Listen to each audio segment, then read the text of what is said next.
আমাদের সারা জীবনের কষ্ট, সালাদ, ছুটাছুটি, দৌড়দৌড়ি, আন্দোলন, সংগঠন, পরিবার, কেন সকাল থেকে রাত পর্যন্ত ছুটি? ওই একটাই তো স্বপ্ন যে দুনিয়ার জীবনের সব কিছুর বিনিময়ে তুমি আমাকে জান্নাত দিও, আখিরাতের কঠিন আযাব থেকে তুমি, পাকড়াও থেকে তুমি আমাকে বাঁচাই। আল্লাহ অপছন্দনীয় কোনো কথা, কোনো শব্দ, কোনো বাক্য যদি একটু উচ্চারিত হয়, তার অর্থ হলো আমি আল্লাহ রক্ষিত আমানতের খেয়ানত করলাম। জীবনের সফলতার মূল কথা হলো আমাদের কঠিন দিনে আযাব জাহান্নামের আগুন থেকে যে বাঁচলো আর যে জান্নাতে প্রবেশ করতে পারলো, আল্লাহ বলছেন ফাকাদ ফাজ, সেই হলো সফলতা। আল্লাহ যে আমাকে পরীক্ষা করেছেন, করতে চেয়েছেন, পরীক্ষা যখন এসে গেছে তখন পরীক্ষাকে আমি পরীক্ষা মনে না করে আমি ওজোর বানিয়ে কাজ থেকে দুর্বল হয়ে গাফেল হয়ে গেছি। অথচ তার উচিত ছিল কিন্তু পরীক্ষাকে পরীক্ষা মনে করে পরীক্ষার্থীর অ্যাটিটিউডে দৃঢ় থাকা, যে আল্লাহ তুমি আমাকে না খেয়ে, মামলা দিয়ে, রিমান্ডে নিয়ে, ব্যবসা বাণিজ্য ধ্বংস করে দিয়ে তুমি আমাকে পরীক্ষা করছো, আমি তোমার কাছে তোমার ভালোবাসাই চাই, সব চলে যাক, আমি পথ আমি ছাড়বো না। এটা তো পরীক্ষার্থীর অ্যাটিটিউড নাকি বলেন? আসসালামু আলাইকুম। দেশ ও জাতির কল্যাণে বাংলাদেশ জামাত ইসলামীর রোকনদের যে কোনো ত্যাগের মন মানসিকতার প্রস্তুতি থাকতে হবে, এমনটি নির্দেশ দিয়েছেন বাংলাদেশ জামাত ইসলামীর কেন্দ্রীয় সেক্রেটারি জেনারেল অধ্যাপক মিয়া গোলাম পরওয়ার। সুপ্রিয় দর্শক, আমরা তার মুখ থেকে বিস্তারিত জানি। আসসালামু আলাইকুম ওয়া রাহমাতুল্লাহি ওয়া বারাকাতুহু। সবাই তো আল্লাহর রাজি ভালো আছেন? আলহামদুলিল্লাহ, আলহামদুলিল্লাহি রাব্বিল আলামিন, আসসালাতু ওয়াসসালামু আলা সাইয়্যিদিল মুরসালিন ওয়া আলা আলিহি ওয়া সাহবিহি আজমাইন। বাংলাদেশ জামাত ইসলামীর ঢাকা মহানগরীর উত্তরের উত্তরা পূর্ব পশ্চিম জোনের এই মোবারক রোকন সম্মেলনের সম্মানিত সভাপতি এবং পবিত্র এই জুমার দিনে আজকের এই রোকন সম্মেলনে উপস্থিত আমার প্রিয় রোকন ভাইরা, আমরা আল্লাহ তাআলার কাছে সবাই আবারও প্রাণ ভরে শুকরিয়া জানাচ্ছি যে আমাদের দীর্ঘ বুকে চেপে থাকা একটা কষ্ট, একটা অস্বস্তি, একটা ফ্যাসিবাদের জগদ্দল পাথরকে আল্লাহ পাক অপসারণ করে আমাদেরকে একটু স্বস্তির নিঃশ্বাস ফেলার তৌফিক দান করেছেন, আলহামদুলিল্লাহ। এবং যার বিনিময়ে আজকের রোকন সম্মেলনের এই পলওয়েল কনভেনশন সেন্টারে প্রায় 1000 লোকের এই সম্মেলন, আমরা তো কতদিন যেন আমরা এই দৃশ্য দেখতে পারিনি, বহুদিন পর আপনারা দেখলেন। নিশ্চয়ই আপনাদের চোখও ভালো লাগছে, চোখ এবং মন প্রশান্ত হচ্ছে, আমরাও খুব তৃপ্তি পাচ্ছি, আলহামদুলিল্লাহ। যে মহান রব আমাদের প্রতি দয়া করলেন, আমরা আল্লাহর কাছে যতটা রহমত, যতটা করুণার উপযুক্ত নই, তার চেয়ে বেশি করুণা আল্লাহ আমাদের প্রতি করেছেন, আলহামদুলিল্লাহ। আমরা সেই আল্লাহ তাআলার প্রতি শুকরিয়া আদায় করতে থাকবো যতক্ষণ আল্লাহ আমাদের নিঃশ্বাস প্রশ্বাস তার মুক্ত বাতাসে অব্যাহতভাবে রাখার তৌফিক দেবেন, হায়াত রাখবেন, ততক্ষণ আমরা এই নিয়ামতের শুকরিয়া যেন প্রকৃতপক্ষে আদায় করতে পারি, আল্লাহর কাছে আমরা সেই তৌফিক কামনা করছি, আলহামদুলিল্লাহ। আজকের রোকন সম্মেলনে আল্লাহ তাআলা তৌফিক দিলে আমরা আমার নিজের উপকারের জন্য এবং আমাদের সকলের রোকনের উপকারের জন্য এই 2-4টি কথা বলার জন্য আমি চেষ্টা করব। আল্লাহ আমাদেরকে রোকন সম্মেলন থেকে কিছু নসিহত গ্রহণ করার তৌফিক দান করুন। আমরা রোকন কথাটা, রোকন সম্মেলন, রোকন বৈঠক, রুকনিয়াতের শপথ, রুকনিয়াতের মান রক্ষা করো, রুকনিয়াত বাতিল করো, রুকনিয়াত সাসপেন্ড করো, রুকনই হচ্ছে আমাদের এখন মুখে মুখে, নাকি বলেন? যে একবার এই বায়াতটা গ্রহণ করে তার কাছে এই রোকন শব্দটা খুব প্রিয়, গুরুত্বপূর্ণ, মর্যাদা সম্পন্ন, এর মধ্যে একটা রুহানি শক্তি অনুভব করা যায়, কি বলেন? সেজন্য আমি রোকন কথাটা, আমরা যে রোকন, আমরা যে একটা শপথ দিলাম, ফলে আমাদের সেই রোকন কথাটার অর্থ কী, তাৎপর্য কী, পরিচয়টা কী? আমি যদি আমার নিজের পরিচয় না বুঝতে পারি, তাহলে আমার জীবন গড়ার জন্য আমার পরিচয়ের সাথে আমার জীবন এবং ব্যক্তিত্বের একটা সমন্বয় লাগে, একটা আসর পয়দা হয়, নাকি বলেন? রোকন শব্দটা অর্থ হলো খুঁটি, পিলার, মজবুত অংশ, নির্ভরযোগ্য শক্তি, যার উপরে আশ্রয় করে, নির্ভর করে কঠিন কিছু লোড চাপানো যায়। কোরআন মজিদের সূরা আল আনামের 162 নম্বর আয়াত, তাকে বলা হয় সেই শপথ। 2-3টা মৌলিক কথা পড়ে তিনি এসে শেষে ওই আয়াতটা তেলাওয়াত করেন, কুল ইন্না সলাতি ওয়া নুসুকি ওয়া মাহইয়ায়া ওয়া মামাতি লিল্লাহি রাব্বিল আলামিন। বলো আমার নামাজ, আমার সব প্রকারের ইবাদত, আমার সব কোরবানি, জীবন, মৃত্যু লিল্লাহি রাব্বিল আলামিন, সব কিছু আল্লাহর। এই শপথটা ঘোষণার মধ্য দিয়ে তিনি রুকনিয়াত হাসিল করলেন।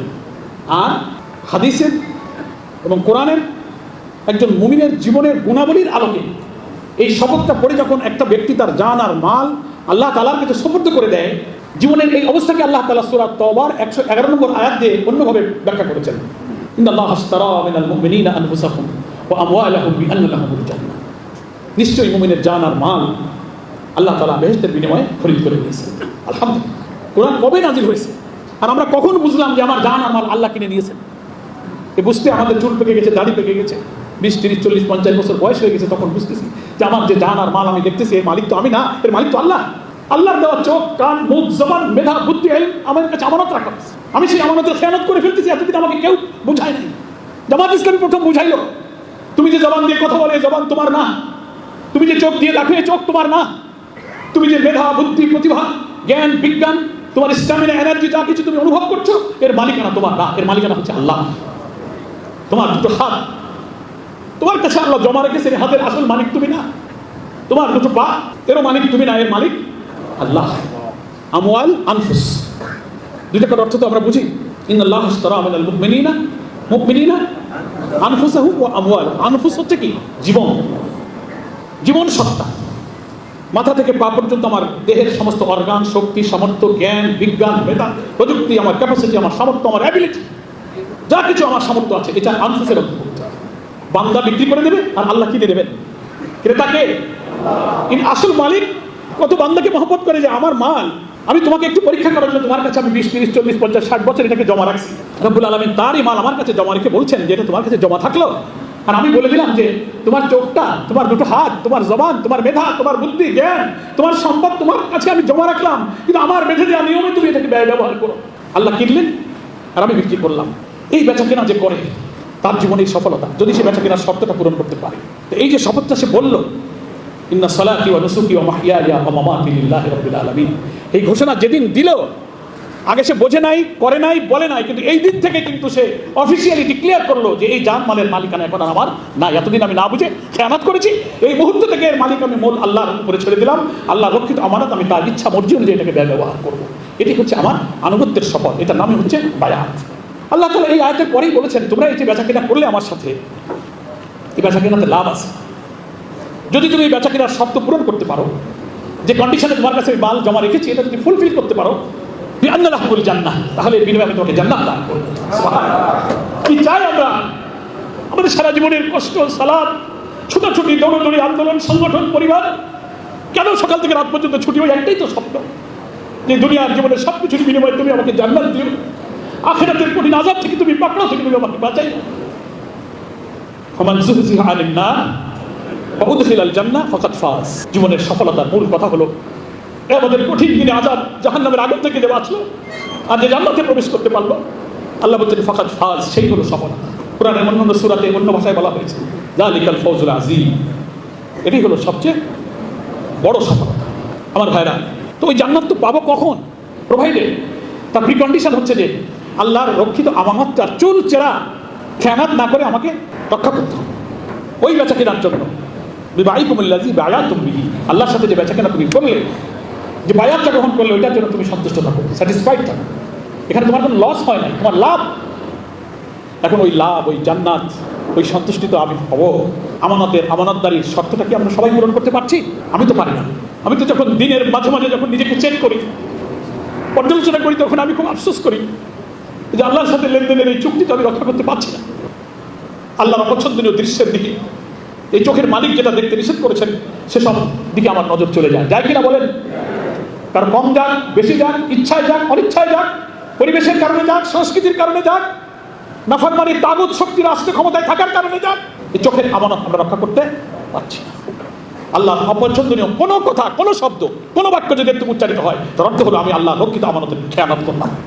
ইয ইয়াতালাক্কাল মুতালাক্কিয়ান আনিল ইয়ামিনি ওয়া আনিশ শিমালি কাঈদ, ডাইনে বামে ফেরেশতা নিযুক্ত করেছি, চির উপস্থিত ফেরেশতারা আমার সব কাজ লিখতেছে।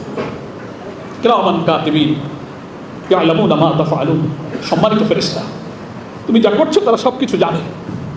টু এভরিবডি আল্লাহ তাআলা এগুলো নিযুক্ত করে রেখেছেন। আল্লাহ তাই এই জবান আমাকে আল্লাহ দিয়েছেন, এটা আনফুসের অংশ, এটা আনফুসের অংশ। আল্লাহ পছন্দ করেন না এমন কোনো কথা, শব্দ, বাক্য উচ্চারিত হওয়ার অর্থ হলো এটাকে আমি বিক্রি করতে পারলাম না, এটা খেয়ানত হয়ে গেছে। অথচ যখন আমাকে ডেকে এনে শপথ পড়ানো হয়েছিল ইন্না সালাতি ওয়া নুসুকি ওয়া মাহইয়ায়া ওয়া মামাতি লিল্লাহি রাব্বিল আলামিন, আমি এই ওয়াদাই করেছি ওই শপথের মধ্য দিয়ে, এখন থেকে আমার সব ইবাদত, সব কোরবানি, মাহইয়ায়া ওয়া মামাত, গোটা জীবন, হায়াত ও মামাত, আমার মৃত্যু পর্যন্ত তোমার এই ওয়াদার উপরে আমি টিকে থাকবো। এই সব ওয়াদা প্রতিশ্রুতি আমরা আল্লাহকে দিয়েছি। We all are committed to Allah, almighty Allah প্রতিশ্রুতি দিয়েছি, কিন্তু আমরা সেই ওয়াদার উপরে টিকে থাকতে পারছি না। ঝুঁকি, বিপদ, নির্যাতন, শাহাদাত, হামলা, মামলা, সমস্ত প্রতিকূল ঝড়ের মোকাবেলা ওই খুঁটি মজবুত হয়ে দাঁড়িয়ে থাকে। কারণ সে মনে করে এই জানার মালিক আমি না, আমার আল্লাহ। যার সম্পদ তাকেই দিয়ে দেবো। আমার পিতামাতা, স্ত্রী, সন্তান, ভাই বোন, আত্মীয় স্বজন, মানুষের মধ্যে এই 5 শ্রেণী মানুষের কাছে সবচেয়ে প্রিয়, নাকি বলেন? তাদের দুঃখ কষ্ট ভালো মন্দ এদের কিছু হলেই আমরা বরং একটু আবেগপ্রবণ হই। সেই 5 শ্রেণীকে আল্লাহ এখানে ধরেছেন। আর সম্পদের মধ্যে 3টা, ও আমওয়াল ইকতারাফতুমুহা, তোমার কষ্টার্জিত সম্পদ, সারা জীবন চাকরি বাকরি আয় উপার্জন করে যে অর্থ জমা করেছো। ও আমওয়াল ইকতারাফতুমুহা তিজারাতুন তাকশাউনা কাসাবা, সেই তেজারাত, সেই ব্যবসা, সেই সোর্স অফ ইনকাম যা ক্ষতি হইলে তোমার ভয় হয়। আছে না, একজনের একাধিক সোর্স অফ ইনকাম থাকে, চাকরি, ব্যবসা, দোকান, রাস্তায় দুটো গাড়ি চলে, অনেক একাধিক উৎস থাকে। এর মধ্যে আল্লাহ স্পেসিফাই করে বলছেন সবটা না, এই 5টা আয়ের উৎসের মধ্যে যেটার পরে তোমার মায়া বেশি, যার ক্ষতি হইলে তাকসাও না কাছে দেখা, যার ক্ষতি তোমার ভয় হয়। দোকান পুড়ে গেছে, চুরি হয়েছে যাক, 1 বছর ফসল মারি গেছে যাক, কিন্তু চাকরিটা টার্মিনেট হয়ে গেছে, গা ঘাটে অনেক সময় হার্ট ফেল করে সারা জীবনের ওই চাকরি। তাহলে কষ্টার্জিত সম্পদ, আয়ের ব্যবসার সেই উৎস যার ক্ষতি তোমার ভয় হয়, অবাসা কিন্তু তার দাও না। আর তোমার সুন্দর বাড়ি ঘর, সুন্দর বলতে দালান পাটা হওয়া জরুরি না, গোল পাতা মাটির ঘর আমার কাছে প্রিয়, ওটাই আমার দালান আছে, আমার ডিস্টেম্পার আছে, আমার টাইলস আছে, লিফট আছে, বিল্ডিং আছে 5 তলা 2 তলা, টিনের ঘর, সেই পাকা, হোয়াটএভার ইউ লাইক, যা থাকুক, অবাসা কিন্তু তার দাও না, তোমার বাড়ি ঘর। তাহলে সম্পদের 3টা, জমাকৃত সম্পদ, সোর্স অফ ইনকাম যার ক্ষতি তুমি সহ্য করতে পারো না, আর তোমার সুন্দর বাড়ি ঘর। এই 3 আর মানুষের মধ্যে কয়টা বলেছিলাম? 5, মোট কয়টা হলো? এই 8টা প্রিয় বস্তুকে আল্লাহ উল্লেখ করে বলছেন আহাব্বা ইলাইকুম মিনাল্লাহি ওয়া রাসূলিহি ওয়া জিহাদিন ফি সাবিলিহি। যদি তোমার কাছে অধিকতর প্রিয় হয়, আহাব্বা, যারা মাদ্রাসায় পড়াশোনা করেছেন তারা আমার চেয়ে ভালো বুঝবেন, ইংরেজিতে সুপারলেটিভ ডিগ্রি আছে না, অধিকতর প্রিয়, আহাব্বা ইলাইকুম। এই 8টা বস্তু যদি তোমার কাছে প্রিয় হয়, মানুষের মধ্যে 5, সম্পদের মধ্যে 3, তার মধ্যে সব এসে গেছে। 8টা যদি প্রিয় হয়, আল্লাহ বলছেন 3টা জিনিসের চেয়ে আহাব্বা ইলাইকুম মিনাল্লাহি ওয়া রাসূলিহি ওয়া জিহাদিন ফি সাবিলিহি। যদি এই 8টা বেশি প্রিয় হয় ওই 3টার চেয়ে, মিনাল্লাহ আল্লাহ, রাসূল আল্লাহর নবীর আদর্শ, ওয়া জিহাদিন ফি সাবিলিহি আল্লাহর দ্বীন প্রতিষ্ঠার জিহাদ। কয়টা বলেছি? 3টা। 1 কি? আল্লাহ, 2 আল্লাহ রাসূল, 3 আল্লাহর দ্বীনের জিহাদ। এই 3টার চেয়ে ওই 8টা যদি তোমার কাছে প্রিয় হয়, আল্লাহ তাআলা ভয় দিচ্ছেন ফাতারাব্বাসু হাত্তা ইয়াতি আল্লাহু বিআমরি, একটু অপেক্ষা করো, আল্লাহর তরফ থেকে চূড়ান্ত শাস্তির ফয়সালার জন্য অপেক্ষা করো। এই আয়াত থেকে বোঝা যায় না যে দিন কায়েমের লক্ষ্যকে জীবনের 1 নম্বর বানাইতে হবে, বাড়ি ঘর, স্ত্রী, সম্পদ, ব্যবসা বাণিজ্যকে 1 নম্বর বানানো যাবে না। এটার উপর এত শপথের দাবি। আল্লাহর দিন কায়েমের লক্ষ্য যখন 1 নম্বরে না হয়, অন্য কিছু 1 নম্বরে যায়, তখন মান নামে। আর দ্বিতীয় কারণ হলো আল্লাহই বলেছেন যে ইসলামী আন্দোলনের এই পথে চলতে গেলে, ইমানের দাবিদার হয়ে সত্যের পথে যে চলবে, আমি তাকে পরীক্ষা করব। কি আছে কিনা কোরআন শরীফে? বলে নাবলুয়ান্নাকুম, করেছেন কিনা? আহাসিবান নাসু আইয়ুতরাকু আইয়াকুলু আমান্না। আল্লাহ যে আমাকে পরীক্ষা করেছেন, করতে চেয়েছেন, পরীক্ষা যখন এসে গেছে, তখন পরীক্ষাকে আমি পরীক্ষা মনে না করে আমি ওজোর বানিয়ে কাজ থেকে দুর্বল হয়ে গাফেল হয়ে গেছি। অথচ তার উচিত ছিল কিন্তু পরীক্ষাকে পরীক্ষা মনে করে পরীক্ষার্থীর অ্যাটিটিউডে দৃঢ় থাকা যায়। আল্লাহ, তুমি আমাকে না খেয়ে, মামলা দিয়ে, রিমান্ডে নিয়ে, ব্যবসা বাণিজ্য ধ্বংস করে দিয়ে তুমি আমাকে পরীক্ষা করছো, আমি তোমার কাছে তোমার ভালোবাসাই চাই, সব চলে যাক, আমি পথ আমি ছাড়বো না। এটা হচ্ছে পরীক্ষার্থীর অ্যাটিটিউড, নাকি বলেন? আমি 1 বেলা খাবো, 2 বেলা খাবো, আমি দুনিয়া ছাড়তে রাজি, কিন্তু তোমাকে আমি ছাড়বো না। That is the attitude of Islamity. এটাই হচ্ছে পরীক্ষার্থীর অ্যাটিটিউড। আমাদেরকে আল্লাহর সাথে সম্পর্ক গভীর করতে হবে, আল্লাহর সাথে সম্পর্ক গভীর করতে হবে, আল্লাহকে চিনতে হবে, আল্লাহর সৃষ্টি নিয়ে গবেষণা করতে হবে, আল্লাহর মারফতটা নিজে উপলব্ধি করতে হবে। আল্লাহ রব, আল্লাহ গফুর রহিম, আল্লাহ রহমান, আল্লাহ খালিক, আল্লাহ মালিক, আল্লাহর সৃষ্টি আর তার শক্তি ক্ষমতা নিয়ে তার সামনে মাথাটা লুটিয়ে দিয়ে আল্লাহর পরিচয় সম্পর্কে হৃদয় মনকে আমাদের প্রসাদ্য করতে হবে। এবং দ্বিতীয় হলো, সেই আল্লাহর সাথে সম্পর্কটা রক্ষা করা যায় সালাতের মাধ্যমে। নামাজ, সালাত মনে থাকবে তো? 5 ওয়াক্ত সালাত নামাজের সাথে, এই সালাত জামাতের সাথে। আর নামাজের মধ্যে আল্লাহকে হাজির জানতে হবে। তুমি এমনভাবে নামাজ পড়ো, আল্লাহ নবী বলছেন যে তুমি আল্লাহকে যেন দেখতে পাচ্ছ। তুমি দেখতে না পাও, আল্লাহ তো তোমাকে দেখছেন। রুকুতে সেজদাতে আল্লাহর সাথে তুমি কথা বলছো। ফাতিহা, তাশাহুদ, সূরা, তার অর্থগুলো বুঝে, তার মর্মে মর্মে হৃদয়ঙ্গম তুমি অর্থ বোঝো, তাহলে দুনিয়ার সব চিন্তা থেকে নামাজের মধ্যে তোমার ডেভোশন, তোমার অ্যাটেনশন এত থাকবে যে তুমি পৃথিবীর সব কিছু থেকে তুমি আল্লাহ আর তুমি যেন একান্তে কথা বলছো। শেষ রাতের নামাজ, কিয়ামুল লাইল করো, তাহাজ্জুদ করো, আল্লাহর কাছে গোপনে অর্থ দাও, কেউ জানবে না। তুমি যাকে খুশি করতে চাও তার জন্য একা কিছু করো। সবাইকে দেখাই করলে তো মানুষের খুশি হয়ে যায়, রূহ নষ্ট হয়ে যায়। গোপনে ইনফাক করো, গোপনে ইবাদত করো, গোপনে নফল রোজাগুলো রাখো, আইয়াম বীজ রাখো, সোম বৃহস্পতি রাখো। এইভাবে আল্লাহর সাথে সম্পর্ক, কোরআনের সাথে সম্পর্ক, তেলাওয়াত করো, অর্থসহ কোরআন তাফসীর করো, বুঝে পড়ো, পড়ে পড়ে সেই রাসূলের যুগে নিজের হৃদয়কে তুমি বিচরণ করো। আল্লাহর সাথে সম্পর্ক নামাজের মাধ্যমে, কোরআন পড়ে, ইনফাকের মাধ্যমে, নফলিয়াত, দোয়া এবং তাসবিহ, জিকিরের মধ্য দিয়ে আল্লাহর সাথে যে বান্দার প্রেম আকর্ষণ, ভালোবাসা, নিবেদন যত গভীর হবে, সংসার, নফস, তাগুত, স্ত্রী সন্তানের আকর্ষণ থেকে আল্লাহর আকর্ষণ তার অন্তরে আল্লাহ বাড়িয়ে দেবেন। আলহামদুলিল্লাহ, সে মনে করবে আমি সব কিছু আল্লাহকে ভালোবাসি, আমি সব ছাড়তে রাজি, আল্লাহকে ছাড়তে রাজি না, কিন্তু কাউকে ভালোবাসার জন্য আমি আল্লাহকে ত্যাগ করবো না, সব ত্যাগ করবো কিন্তু আল্লাহকে ছাড়বো না। এই স্পিরিচুয়ালিটি আল্লাহর সাথে সম্পর্কের মাধ্যমে তৈরি হয়। এটাই শুধু রুকুনিয়াতের চেতনার উপর আমাদেরকে দাঁড়িয়ে রাখতে পারে। আজকে উত্তরার দুইজনের রোকন সম্মেলনে আমিও একজন এই অঞ্চলের রোকন হিসেবে আমরা কি এই প্রতিশ্রুতি দিতে পারি যে এখন থেকে শয়তানের ওয়াসওয়াসা থেকে, নফসের ওয়াসওয়াসা থেকে বাঁচিয়ে এই রুকুনিয়াতের মানের উপরে দৃঢ় থাকার জন্য আমরা আল্লাহর সাথে সম্পর্ক করব, সালাতকে প্রাণবন্ত করব, ইনফাক করব, নফল নামাজ, ইবাদত, সাদাকা, জিকির, ইনফাক এর মধ্য দিয়ে কোরআন তেলাওয়াত অর্থ বুঝে ইসলামী আন্দোলনের অর্পিত জিম্মাদারি আমাদের সাথে পালন করব। নিশ্চয়ই শয়তান আমাদের কাছে পরাজিত হবে, ঈমান এবং রুহানিয়াত ইনশাআল্লাহ বিজয়ী হবে। মহান আল্লাহ তাআলা আমাদেরকে রুকুনিয়াতের এই তাৎপর্য, বায়াতের এই তাৎপর্য, মান সংরক্ষণে জামাত ইসলামের যে ব্যবস্থা এবং আমাদের এই প্রচেষ্টার সব ত্রুটি বিচ্যুতির ঊর্ধ্বে থেকে আল্লাহ আমাদেরকে মান রক্ষার জন্য তৌফিক দান করুন। হাযা মা ইনদি ওয়াল ইলমু ইনদাল্লাহ আলাইহি তাওয়াক্কালতু ওয়া ইলাইহি উনীব। আসসালামু আলাইকুম ওয়া রাহমাতুল্লাহ। সুপ্রদর্শক, বাংলাদেশ জামাত ইসলামের সেক্রেটারি জেনারেল অধ্যাপক মিয়া গোলাম পরওয়ারের এই বক্তব্যটি আপনারা কিভাবে দেখছেন, কিভাবে মূল্যায়ন করছেন, অবশ্যই আপনাদের মূল্যবান মন্তব্য কমেন্ট বক্সে জানাবেন। সবসময় সত্য নির্ভেজাল তথ্য পেতে স্বাধীন বাংলা ইউটিউব চ্যানেলটি সাবস্ক্রাইব করে আমাদের সাথে থাকুন। আসসালামু আলাইকুম রহমতুল্লাহি ওয়া বারাকাতুহু।